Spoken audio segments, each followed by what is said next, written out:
শোন গেদা, না তো মিয়া দেখতে যাইতেছি, ওই মিয়া পক্ষ জানি কোনোভাবেই বুঝতে না পারে যে তুই কানা। আচ্ছা আব্বা।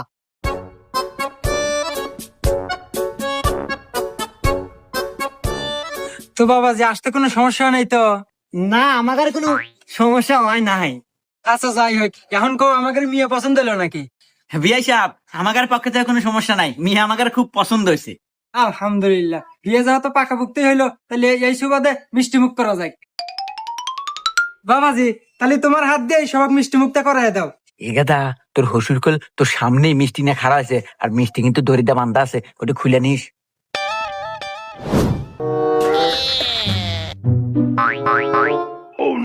শ্বশুর আব্বা, মিষ্টি তো হুক নক না কে, মনে হয় মিষ্টি ছুরা কম দিছে।